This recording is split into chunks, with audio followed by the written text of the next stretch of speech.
Hello, you fabulous people on the internet. It's Miriam Gilbert here from the Impactfulness Lab, where I help passionate coaches and consultants and corporate trainers land high-paying corporate clients.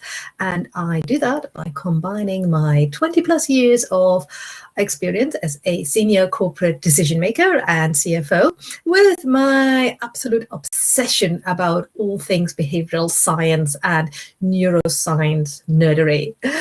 Today, I wanted to pop in to talk to you about something. I wanted to tell you a little bit of a story of how I went from not charging very much when I first set up my own corporate consultancy and being trapped in the cycle of low paying clients, and how I went from there to actually raising my prices by 3 to 4 times overnight. Yeah, it was overnight. And what happened then? So if you, oh my God, getting notifications coming in already. Hey, hello, nice to see you. So if you want to know how I went and tripled my prices, quadrupled them in some cases, and did that exactly overnight, then do stick around. But first of all, let me get rid of this noise here. That is just irritating, right? Okay, let's do that. I hope this is slightly better. Now, oh, hello, nice to see you. I am live here using Restream. That means that if you are in my Facebook group and you want to leave me a comment, and I think some other places as well, I think on YouTube, if you want to leave me a comment, then you need to actually give Restream permission to do that. And that is, there should be a link in the in this post, like above me, like I'm pointing at it virtually. And if you give Restream your permission, then I can see who you are. Hello, Facebook user. That's exactly for you. Leave me a comment. Okay, so raising your prices. I know that is such a loaded thing for so many professionals to do, right? We kind of settle on a price and we look at what everybody else is charging, then we might go and maybe charge a little bit less. And that is what so many people do, especially at the beginning. And that's exactly the trap that I fell into when I first started out too. And in hindsight, it's a bit crazy because as I just said, I have lots of years of experience as a CFO and as a senior decision maker in big corporates. So I knew that it's not all about the pricing, whether you hire somebody or not. But still, I did what everybody else did. I looked around. I asked some people who I knew what they were charging. I asked in a few forums, and then I set my prices. And guess what? They were low. Yeah. I have to admit it, I feel quite bad about it now, but in some ways, maybe I don't feel bad about it because it allows me to share my experience, because you know what? I'm not there anymore. I managed to increase my prices, and it was it was the most liberating experience, and because I used courage to actually do that. And then it was also the most eye-opening experience because the results were just incredible. But let me ask, who else knows this feeling of not charging enough? Come on, raise your hand if that's you. If you feel that actually I should be increasing my prices, and let me give you a few pointers of that might give you an idea whether you should maybe be raising your prices. Do you want to know a few pointers? Do you want to know how to tell if you should maybe be raising your prices? All right. Yes. Okay. I can see the yeses coming in. Absolutely. Yeah. So a really, really good sign whether that you should be raising your prices is if you don't feel valued. As simple as that. If you feel that you're bringing amazing value to your clients and you feel you're not valued. You feel that the work you do, the value that you bring is not reflected in the price people pay. If that's the case, then definitely raise your prices. Second way you can look at it is if people, especially corporates, if they look at you slightly funny when you state your prices. Now, I know that's a bit tricky nowadays in the whole virtual thing, and where there is a lot more conversation is happening via email, because I know that is where a lot of corporates have gone back to. Yes, they do Zooms, but then when it comes to negotiating, they exchange email. But still, if you get the vibe that they go, oh, okay, this is not the price that I was expecting. And here is a really really surprising. Do you want to know a really surprising indicator that you might come across that shows that you are charging too little? Do you want to know? Come on, let me know in the comments if you want to know. Otherwise, I'll just move on. Shall I? Oh no, I'm just a tease. I won't do that. So the really surprising indicator shows you that you should be raising your prices. That is if you are not getting enough clients. Yeah, I know. I just said that. Not getting enough clients could be an indication that you are too cheap. This is true if you're working with corporates, for sure. Now, you might go, what? That's just crazy. How can that be? And this is where we come back to my story of how I increased my prices when I first started out. Now, when I first started out, as I say, I was charging too little.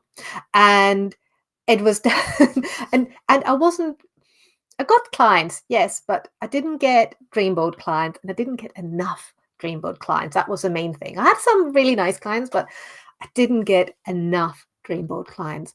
And I was talking more or less by coincidence. I became friendly with a lady who had worked for the CBI, which is the Chamber of Business and Industry here in the UK, which is a big business membership institution. And anyway, she was there telling me, she was very kind. She was mentoring me a little bit.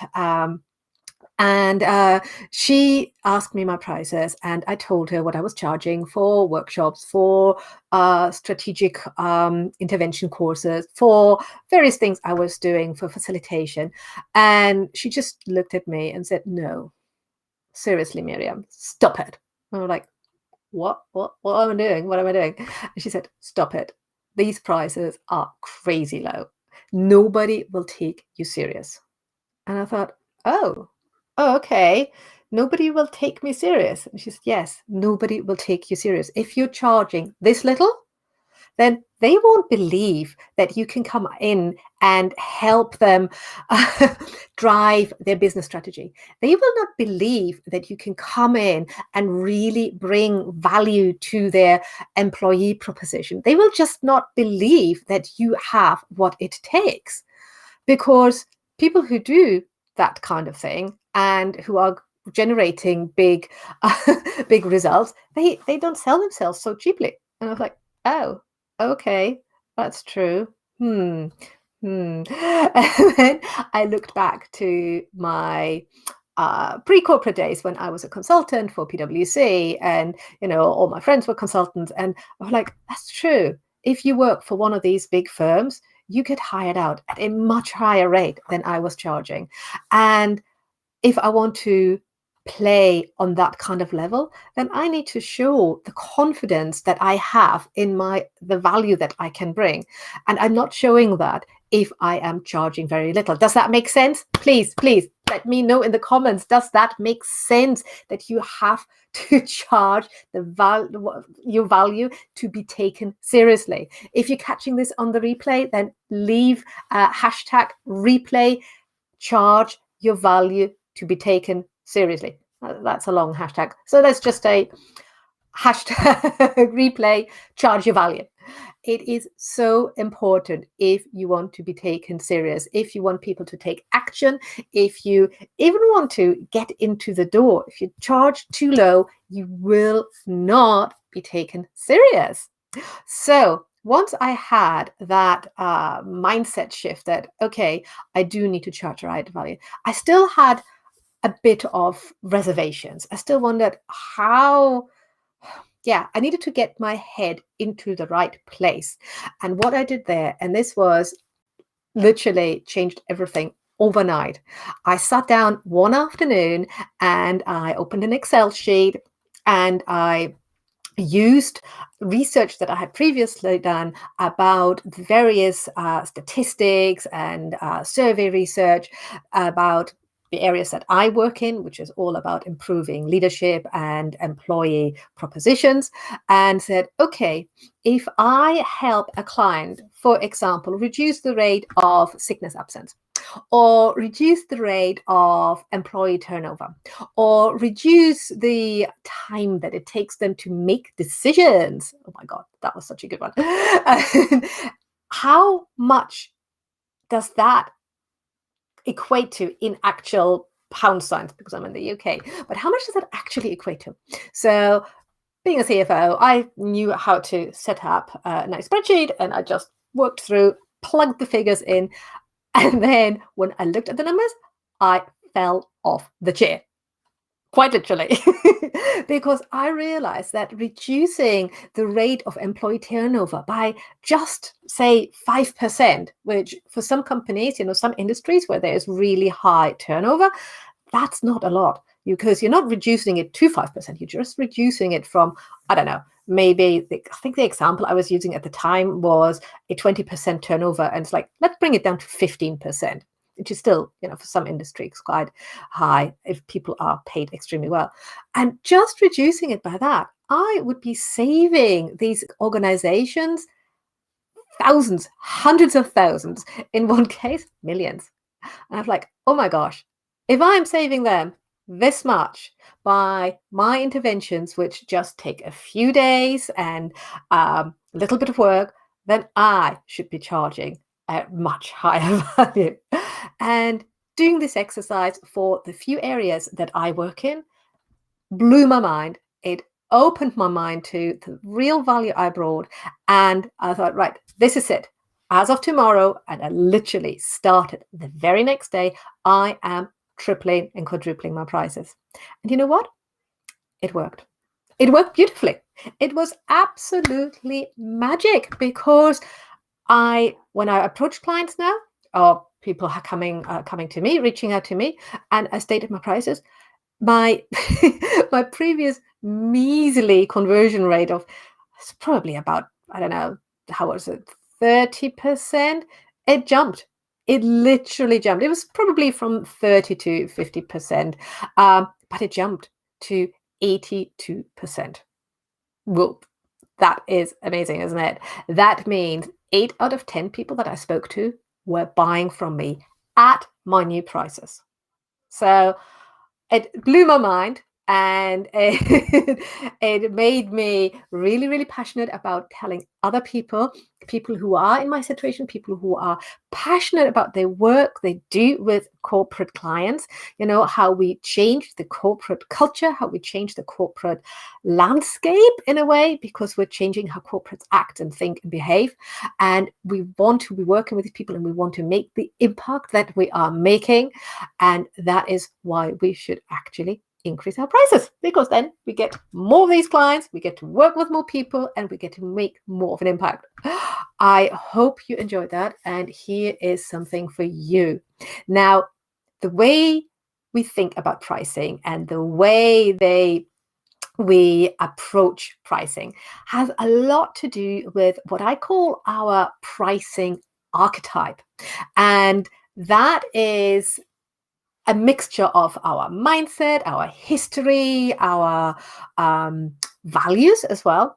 And what I want you to do is I want you to find out, what is your pricing archetype? Go and work it out. And so you don't have to do a lot of research or read the hundreds of books and articles that I have read on that subject and fallen asleep over some of those. So I want you just to go and take the quiz. You can see the URL in the screen here. You should be able to see it there. It's called, I'm not going to read it out. You can see it, but I'm also going to pop it below this little video so that you can take the quiz and figure out what's your pricing archetype and what can you do to actually increase the prices the same way that I have done and land more high-paying corporate clients. Does that sound good? I think that sounds good. So take the quiz. Don't wait up. Just do it straight after. I'll pop the link straight after under this video, and I look forward to seeing the results on the other side. Bye.